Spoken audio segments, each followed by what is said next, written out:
Tomar partido. Eu quero falar um pouquinho sobre isso nesse vídeo.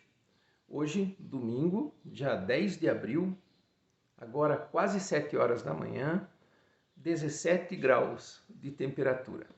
Estou chegando em casa agora, pessoal. E eu uso esse tempo do trajeto do trabalho até a minha casa para acompanhar as coisas que acontecem plataforma afora.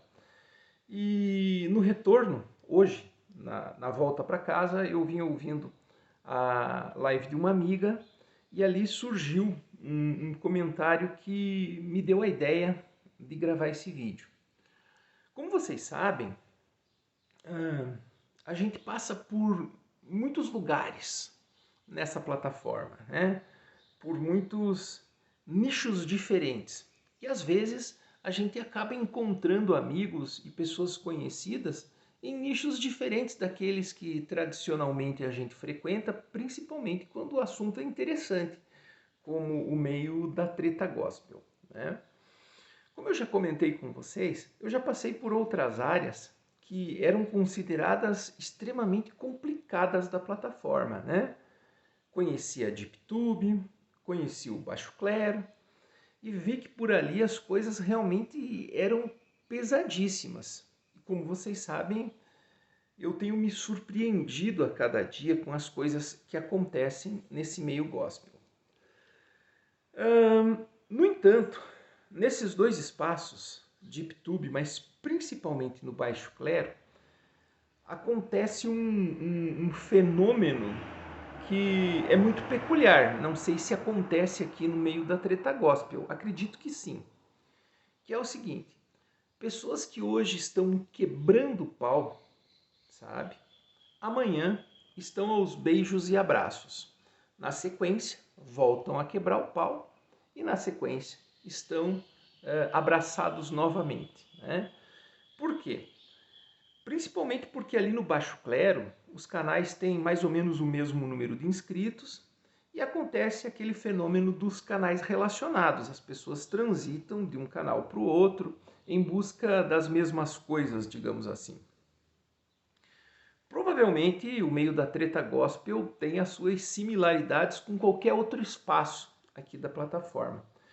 E nessa live eu ouvi um comentário mais ou menos assim: puxa, o Daniel está tomando partido. E eu acredito que muita gente possa pensar isso, né? Principalmente em relação a Gleison, em relação a Mário, em relação a esse ou aquele, ou a Dani Nazário. Não importa. Deixa eu explicar uma coisa para vocês. Numa dessas passagens, pelo Baixo Clero especificamente, eu tive uma experiência muito ruim, né?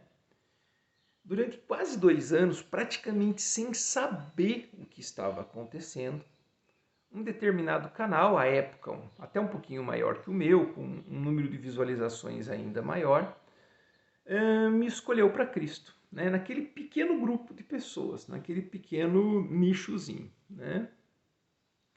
E ali, de repente, começaram as críticas relacionadas à cor da minha casa, aos pijamas que eu utilizava, às camisetas com as quais eu aparecia para gravar vídeo, as compras de mercado que eu fazia, a qualidade dos produtos que eu adquiria, a minha pobreza e coisas, enfim, né, mais ou menos nesse campo, né? Em poucos meses, mesmo sem eu ter conhecimento à época, né, essas críticas começaram a assumir um tom um pouquinho mais pessoal. As pessoas começaram a deixar de falar a respeito daquilo que viam nos meus vídeos, porque afinal de contas, se eu abro a câmera, eu preciso estar preparado para as críticas diante das coisas que eu apresento. E começaram a assumir um tom extremamente pessoal. Vou dar um exemplo para vocês.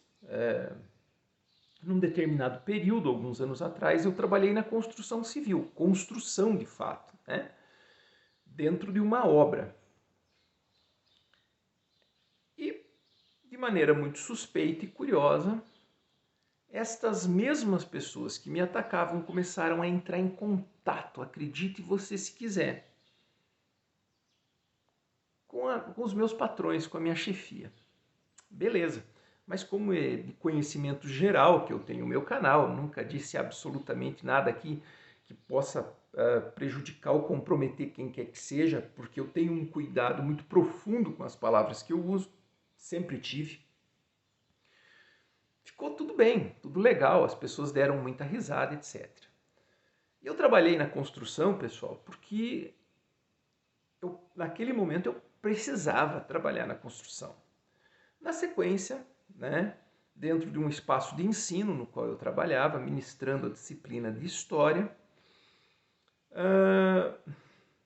as chefias começaram a receber ligações de pessoas se identificando, inclusive um deles gravou essas conversas. E eu comecei a me surpreender, porque as pessoas ligavam, se identificavam, e eu comecei a me alertar e comecei a acompanhar. Ali que eu comecei a ficar atento, de clipar, gravar, guardar, etc. E as coisas começaram a avançar, pessoal. Saíram ainda desse nível pessoal, de fora da plataforma, relacionado a trabalho, vida pessoal, coisas que não apareciam nessa tela, e partiram para a família. Mulher, filhos e coisas que eu não quero nem sequer dividir aqui com vocês. E por muito tempo eu silenciei, né? Eu fazia meus videozinhos pequenininhos, geralmente nesse horário da manhã, para que as pessoas pudessem acompanhar, falando sobre coisas coisas da vida, política, comunismo, coisas que eu gosto, né?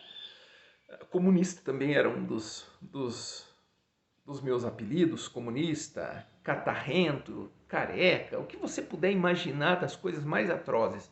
E não vou nem citar aqui o que se dizia da minha esposa e dos meus filhos, que praticamente nem sequer aparecem no meu canal. E enquanto eu estava dormindo para poder trabalhar pela manhã no dia seguinte, eles passavam a madrugada toda recebendo convidados, atacando, agredindo, etc. Até que chegou um determinado dia que eu falei, chega.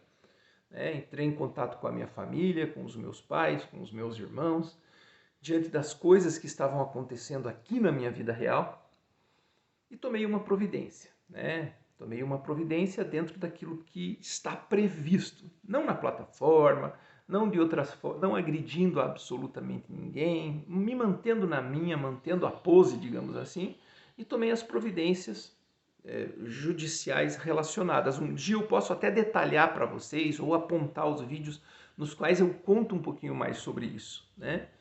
Demorou, pessoal, demorou quase 6 meses, com os ataques persistindo, continuando, eram madrugadas inteiras, vocês não fazem ideia do que eu passei, vocês não têm noção do que aconteceu com a minha vida, não tem. Imagine uma live que começava por volta de 11 horas, meia-noite, e se estendia até 5, 6 horas da manhã para alguém que precisava trabalhar no dia seguinte, né? Mas deu resultado, pessoal, deu resultado. Tomei todas as providências, fiz boletim de ocorrência, fiz queixa-crime, fiz ata notarial de cada um dos vídeos, gastei o que não tinha para poder levar isso à frente, mas as coisas se encerraram, se fecharam. E de lá para cá, graças a Deus, daquelas figuras eu estou livre. Então, quando as pessoas dizem, por exemplo, tomar partido, eu não consigo interpretar dessa forma, sabe?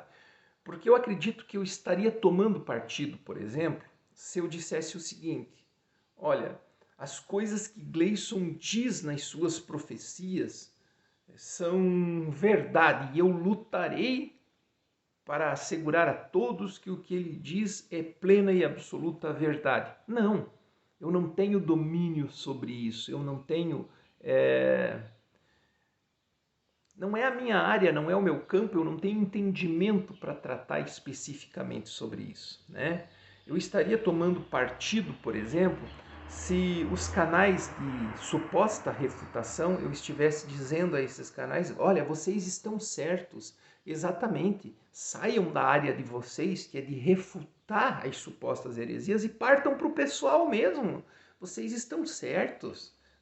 Vamos invadir a vida pessoal do sujeito, vamos buscar laudos criminosamente divulgados, vamos divulgar áudios, vamos trazer a família que está fragilizada pra caralho e vamos expor, vamos mentir, vamos criar fake news envolvendo mãe, envolvendo tudo que não tem absolutamente nada a ver com heresia, não tem nada a ver com o que esses canais se propõem, e eu estivesse dizendo, fulano, olha, parabéns, ataque mesmo, arrebente, quebre de pau o sujeito fragilizado, né?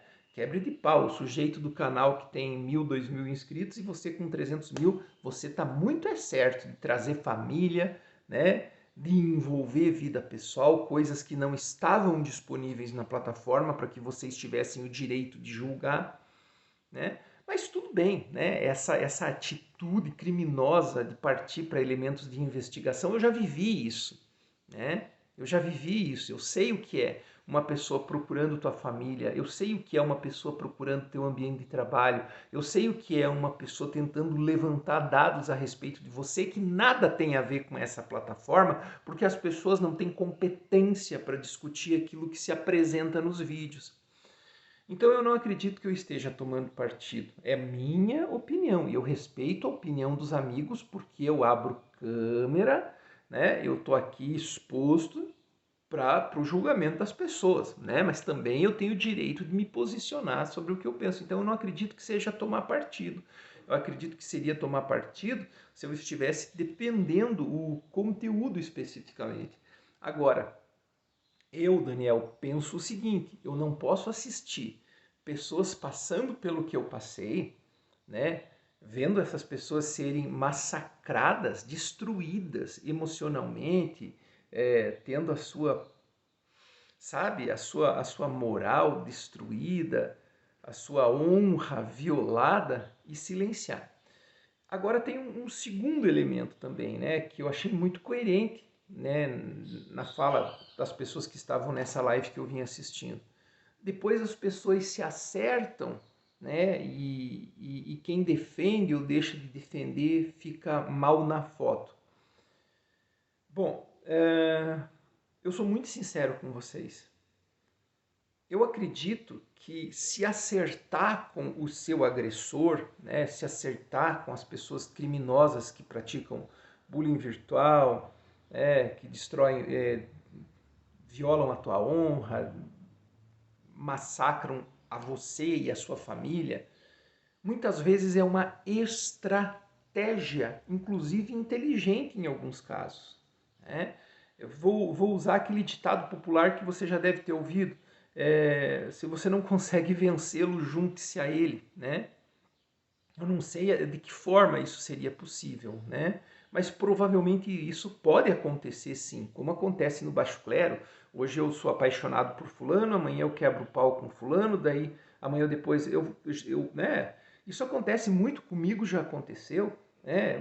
Pessoas já se ofenderam comigo por ver pessoas participando das minhas lives e depois essa mesma pessoa abre vídeo, sabe? É uma confusão geral isso aqui.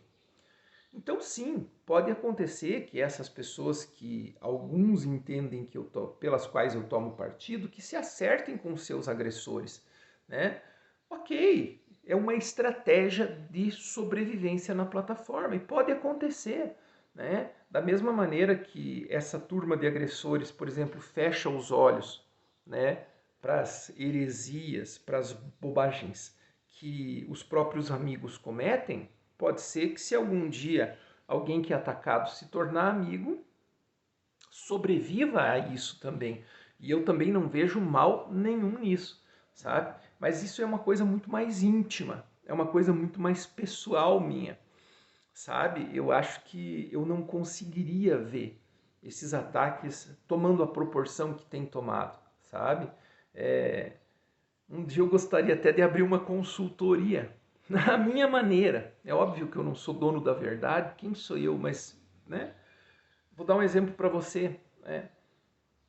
Se fosse a mãe, por exemplo, de um youtuber que está sofrendo ataque, eu jamais viria a público. Eu sei que ele, né, inclusive, falou a respeito disso. Mas sabe, pessoal, é muito importante que a gente segure, né, o nosso canal nos rumos que ele pretende ter. Você entende? Por exemplo, se eu quero pregar o evangelho e lançar as minhas profecias, eu vou pregar o evangelho e lançar minhas profecias. Eu vou aprender a me preservar, mas isso é uma coisa individual de cada um. Se você quer se preservar, você se preserva. Se você quer dividir a tua vida e você quer usar essa plataforma dessa forma, desse jeito, tudo bem também, né? A plataforma ela tem essa função. A gente encontra muitos amigos, muitas pessoas que estão dispostas a nos ouvir, né? Como eu disse a vocês, conheço pessoas que, ao completar 60 anos, por exemplo, decidiram abrir o seu canal para ter a voz que muitas vezes não tiveram durante a sua vida. Pessoas que perderam o emprego, por exemplo, eram extremamente oprimidas, resolveram abrir o seu canal para ter a voz que não tinham dentro do seu emprego.